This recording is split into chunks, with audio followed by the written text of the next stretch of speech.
क्या आपने कभी सोचा है कि क्यों भैरव, जो समय, मृत्यु और तंत्र के देवता हैं, एक कुत्ते पर सवारी करते हैं? यह कोई साधारण प्रतीक नहीं है, बल्कि ब्रह्मांड के सबसे रहस्यमय और गूढ़ रहस्य को छुपाए हुए है। क्योंकि भैरव का वाहन वह नहीं जो दिखता है, बल्कि वह जो भीतर छिपा है, हमारे ही चेतन और अचेतन मन का सबसे गहरा भाग। कुत्ता, जिसे समाज में निम्न दृष्टि से देखा जाता है, वास्तव में उस वासनात्मक मन का प्रतीक है जो भूख, भय, वफादारी और अहंकार से संचालित होता है। तांत्रिक परंपरा में कुत्ते को नीच वृत्ति का प्रतीक माना जाता है, वह हिस्सा जो चेतना के गहराइयों में छिपा है और जो मनुष्य को बार बार जन्म और मृत्यु के चक्र में बांधता है। भैरव का कुत्ते पर सवार होना यह दर्शाता है कि उन्होंने उस निम्नतर मन पर विजय प्राप्त कर ली है, वह मन जो भावनाओं और इच्छाओं से बंधा हुआ है। कुत्ता एक और वफादारी, संरक्षण और सघनता का प्रतीक है, तो दूसरी ओर लोभ, हिंसा और आदिम वृत्तियों का भी प्रतीक है। भैरव का इस पर सवार होना दर्शाता है कि जो योगी अथवा साधक अपने निम्न मानसिक स्तर पर नियंत्रण पा लेता है, वही मृत्यु, भय और काल पर विजय प्राप्त कर सकता है। इस रूपक का वास्तविक अर्थ यह है कि आध्यात्मिक साधना की सबसे पहली सीढ़ी है अपने पशु सदृश मन को जानना, स्वीकार करना और उसे साधना। तंत्र में कहा गया है कि जब तक साधक अपने ही भीतर के कुत्ते अर्थात वासनाओं, इच्छाओं, भय और अहंकार को नहीं पहचानता, वह भैरव को नहीं जान सकता। भैरव स्वयं साक्षात शिव का विकराल रूप है और उनका कुत्ते पर सवार होना यह दर्शाता है कि जो शिव अपने भीतर की संपूर्णता में जागृत होते हैं, वे अपने निम्नतम भावों को भी नियंत्रित कर लेते हैं। यही वह स्थिति है जहां साधक अपने मन के तीनों स्तरों, जागृत, स्वप्न और सूक्ष्म, पर नियंत्रण पाकर उन्हें एक योगिक शक्ति में बदल देता है। कुत्ते के प्रतीक को समझने के लिए हमें वेदों और उपनिषदों के गहराइयों में उतरना होगा, जहां मन को 5 कोशों और 3 अवस्थाओं में बांटा गया है: अन्नमय, प्राणमय, मनोमय, विज्ञानमय और आनंदमय कोश।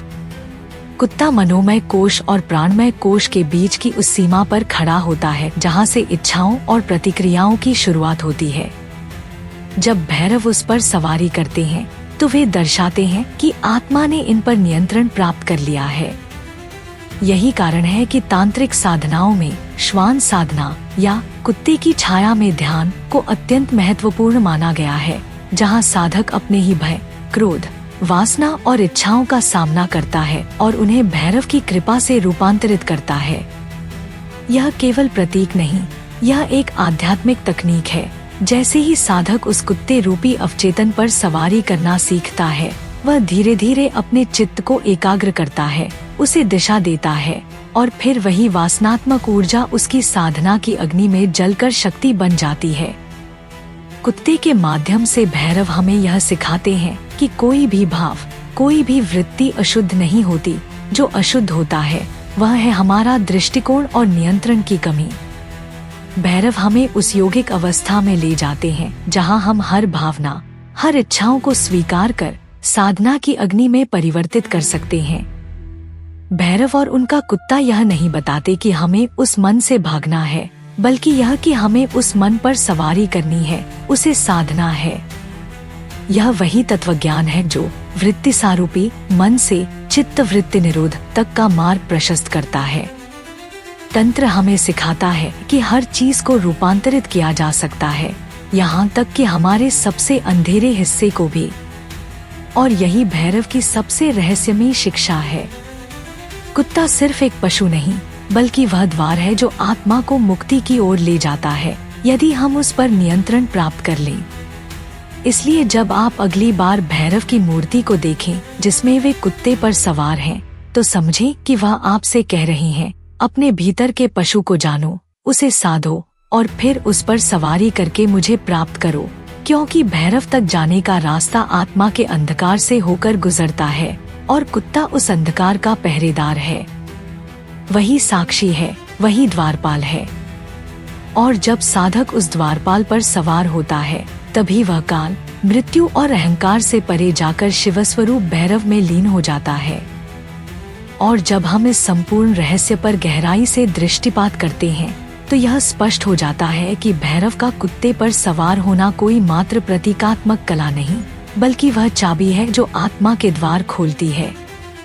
जिस भैरव को हम विकराल समझते हैं, वही हमारे भीतर की चेतना के सबसे गहरे रहस्य को उजागर करते हैं। कुत्ता यहाँ मनुष्य की अधोवृत्तियों यानी उसकी आदिम वृत्तियों का प्रतीक है। लालच, मोह, वासना, भय, क्रोध और भ्रम। यह वही मन है जो प्रत्येक साधक को बार बार संसार में बांधता है। परंतु भैरव इस कुत्ते पर सवार हैं। इसका तात्पर्य है कि उन्होंने इन सभी वृत्तियों को न केवल देखा, बल्कि उन्हें स्वीकार करके अपने अधीन कर लिया। उन्होंने अपने ही अंदर की अंधकारमयी शक्तियों को साधकर उसे प्रकाश में बदल दिया। यही तंत्र का मर्म है। अंधकार से भागो नहीं, उसे जानो, पहचानो और अपने भीतर उसका नियंत्रण प्राप्त करो। भैरव की यह शिक्षा हमें बताती है कि मुक्ति का मार्ग किसी आदर्श स्थिति से नहीं जाता, बल्कि हमारी ही अपूर्णताओं से होकर जाता है। जब आप साधना करते हैं तो सबसे पहले जो बाधा आती है वह है मन की चंचलता।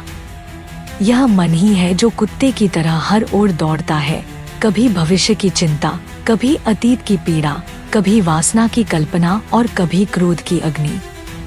भैरव इस कुत्ते की पीठ पर सवारी करते हैं, जिससे यह सिद्ध होता है कि उन्होंने इस चंचल मन को साध लिया है। और जब कोई साधक इस स्तर तक पहुंचता है, तब वह भी भैरव के समीप पहुंच जाता है। वही साधक योगी बनता है जो मन के कुत्ते को काटता नहीं, भगाता नहीं, बल्कि उस पर सवारी करता है।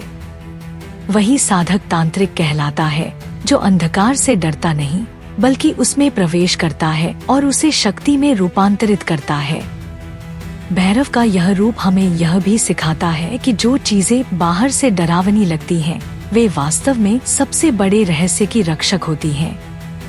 जैसे कुत्ता कब्रिस्तान का रक्षक होता है, वैसे ही हमारे मन के भीतर जो डर, वासना, अहंकार और मोह छिपे हैं, वे भी हमारे भीतर की कब्रगाहों के रक्षक हैं, जहां हमारी अनदेखी इच्छाएं दबी पड़ी हैं। जब हम साधना करते हैं, तब हमें उन कब्रगाहों को खोलना होता है, उन रक्षकों का सामना करना होता है और भैरव की कृपा से उन्हें अपना सेवक बनाना होता है। यह पूरी प्रक्रिया एक आंतरिक यात्रा है, मन से चित्त तक, चित्त से आत्मा तक, आत्मा से शिवत्व तक। भैरव के इस वाहन को जब हम चेतना के विज्ञान से जोड़ते हैं, तो यह निष्कर्ष निकलता है कि कुत्ता हमारी सबकॉन्शियस माइंड का प्रतीक है। वही मन जो स्वप्नों में बोलता है, जो भय में प्रतिक्रिया करता है, जो अनदेखी इच्छाओं को संजोए रखता है। और जब भैरव इस मन पर सवारी करते हैं, तो इसका अर्थ है कि उन्होंने सबकॉन्शियस को अपने कंट्रोल में ले लिया है। यही योग का अंतिम पड़ाव है, मन के सभी स्तरों पर नियंत्रण।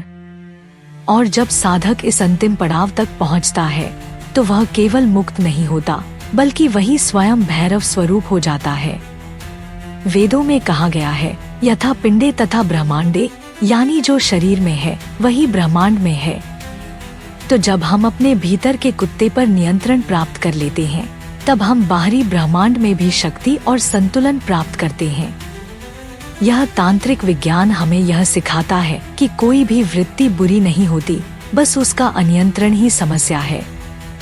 जैसे कुत्ता वफादार होता है, सुरक्षात्मक होता है, ठीक वैसे ही हमारी वृत्तियां भी शक्ति बन सकती हैं, यदि हम उन पर नियंत्रण प्राप्त कर लें। भैरव का यह रूप हमें इस संसार में जीने की कला सिखाता है, ना भागने की, ना डरने की, बल्कि अपने ही डर से शक्ति बनाने की, अपने ही अंधकार को दीपक में बदलने की। यह वही रास्ता है जहाँ साधक श्मशान से भय नहीं करता, बल्कि वहाँ ध्यान करता है, जहाँ वह मौत से डरता नहीं, बल्कि उसे स्वीकार कर काल पर विजय प्राप्त करता है। कुत्ता जो समाज में तुच्छ समझा जाता है, वही मुक्ति का द्वार बन जाता है। यह तंत्र का महानतम रहस्य है। जो त्याज्य है वही साध्य बन सकता है, जो निकृष्ट है वही उत्कृष्ट बन सकता है, यदि साधना की अग्नि में उसे तपाया जाए। भैरव की आराधना कोई साधारण उपासना नहीं है, यह एक क्रांति है, आत्मा के गहराइयों में उतरकर अपनी ही अधोवृत्तियों को रूपांतरित करने की यात्रा है। यह केवल भक्ति नहीं, यह आत्म परिवर्तन की यथार्थ साधना है। और जब कोई साधक इस गहराई तक पहुंचता है, तब वह समझता है कि कुत्ते पर सवार भैरव वास्तव में उसकी आत्मा के भीतर की उस शक्ति को दर्शाते हैं जो काल, मृत्यु और भ्रम के पार जा सकती है। यही अंतिम सत्य है, यही शिवत्व है, और यही भैरव की सबसे गूढ़ दीक्षा है।